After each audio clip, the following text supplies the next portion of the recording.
Magandang araw mga kaibigan. Bigyan natin ng reaction, opinion itong post ng News 5. Title, We are not asking her where the husband is. Nilinaw ni National Bureau of Investigation Director Attorney Milvin Matibag na ang posibleng pag-issue nila ng subwena kay Nancy de la Rosa ay hindi para makakuha ng impormasyon sa kinaroroonan ng asawa niyang si Senator Bato de la Rosa. Paliwanag ng NBI Director, nais lamang umano nilang malaman ang text message na ipinadala umano ni Nancy kay Senate President Alan Peter Cayetano nang lumabas si De La Rosa sa Senado noong May 14. Ito ang payag ni Matibag. If that account is accurate, it raises a serious question. Was the Senate shooting used as a deliberate diversion to facilitate the senator's departure? That is the question the NBI intends to pursue. Yan ang paliwanag ni Matibag. Okay. So ito, yung unang pahayag ng NBI Director na plinaplano nila na magbigay ng subpwena kay Mrs. De La Rosa ay umani ng maraming kapalpakan. Umani ng maraming batikos. Isa na dyan si Senator Ping Lacson na nag-comment ng ganito, please don't do this. Aside from exposing your incompetence in intelligence work, you are also showing your unprofessionalism, trabahong tamad. Talagang grabing sampal sa mukha yun. Coming from Senator, dating PNP chief, kaalyado ng Marcos Jr. administration, pagsabihan ka nun na trabahong tamad. Grabe. Ang sakit nun. Then, binabasa ko ang mga comments, grabing batikos na natatanggap ng NBI Director sa plano na iyon. Kaya, baka itong paliwanag na ito is paluzot. Hindi naman kami magtatanong ng saan ang husband nyo. Ano rin lang namin yung text. Kasi baka totoo yung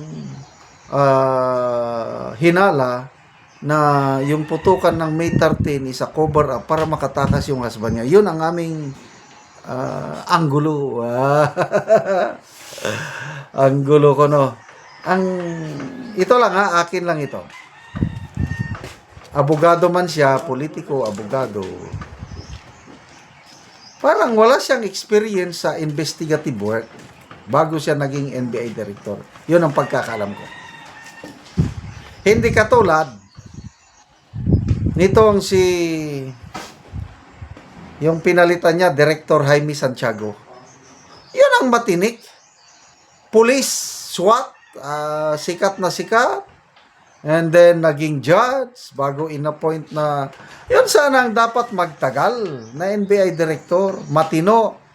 Kaya lang, sabi nga ni Attorney Guanzon, kaya hindi na nakayanan ni Director Santiago yung pananatili dahil example, ngayon, siya pa rin ang NBI Director, hindi niya kayang gawin yung mga ginagawa ni Matibag. Yan ang punto ni Attorney Guanzon, kaya umalis. And then, nung una, sa pagkakalam ko mga matitino ang NBI Director. Kaya napakataas ang imahe ng NBI sa taong bayan based on my experience. Nung nasa serbisyo pa ako, mga tao na nagkakaroon ng problema sa batas, ayaw nilang umiiwas sila na magpunta sa pulis dahil wala daw silang masyadong tiwala sa pulis. Gusto nila NBI dahil makakaasa ka daw ng tulong sa NBI. Yan ang Yan ang mga naririnig ko. Mismo ngang kamag-anak ko, pamangkin, na scam, malaking pera. Nung nagsumbong sa akin, sabi niya, Uncle, baka meron kang kontak sa NBI. Gusto ko sa NBI lumapit dahil very professional sila. Ayoko sa pulis. Ganon ang sabi ng aking pamangkin. Nagkataon naman na may kakilala ko sa NBI. Nirefer ko at natulungan. So, ngayon, with Attorney Matibag nasa NBI, I don't know ano nang nangyari.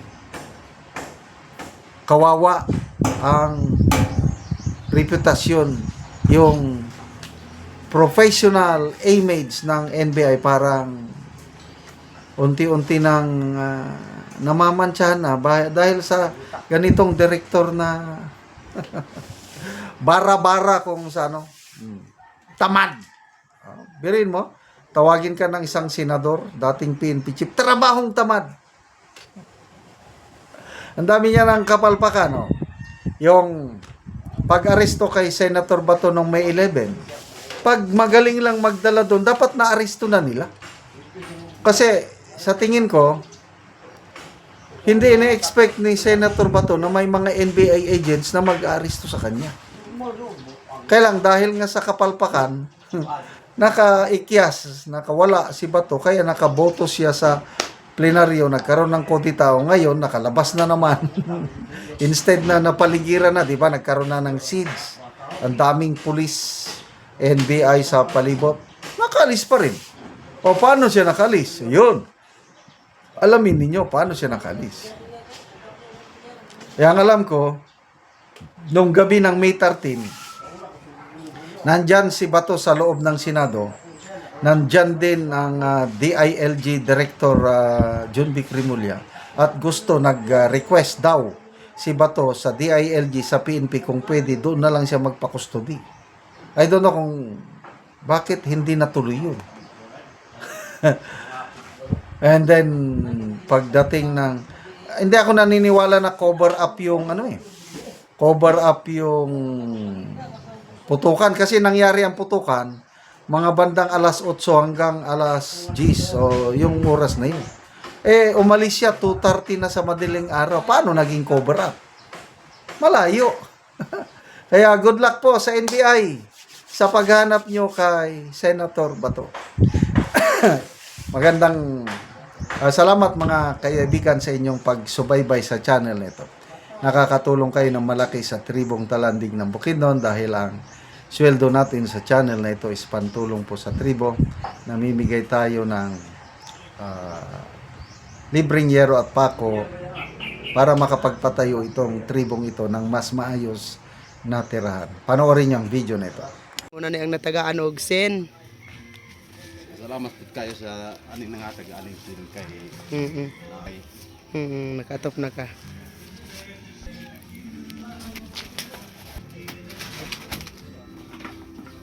Og karon mo na ni ang itsura sa atop sa balay sa natagaan na Mogero. So dako na gid kayo og mga buslot.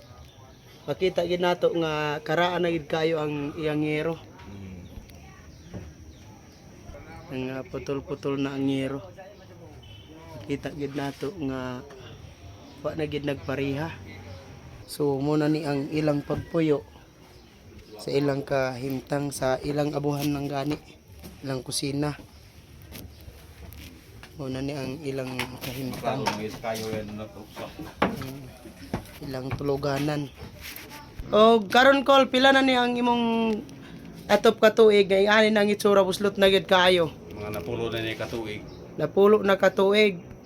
So nga naman kol sa kadugayon na napulo na katuig ang imong balay nga buslot na gid kaayo, ang atop wala gid ka nakapuli og atop. Tungod sa karisod manggod kay nakoy kwarta nga makita. Igara po nako ipilit sa among mga konsumo, mga kalimito namo sa balay mo ra gyud. Hindi na ko pagkauto palit din na mga ni mo man akong balay. So naa ka estudyante kol wala. Naa Pila ka buok imong estudyante? duwa na college ang isa. Ah, High school. college ug high school. So kuan dito ra gid makuha ang imong kwarta po sa ila. Suli. Unsa imong trabaho kol? Farmer naman. Mag-uuma lang gyapon. So igo ra gyapon ang imong income. Igo ra gyapon. Mas ginaw sa tabangan ko sa sin Oo. Salamat. kayo. Salamat kayo kol. Tungod sa kadugayo na natabangan gid ko. Sige sige. Pangandoy ra gyud ako akong gipangandoy. Mm. Natabangan ra gyud ko aron mamalagyan ang akong walay mato.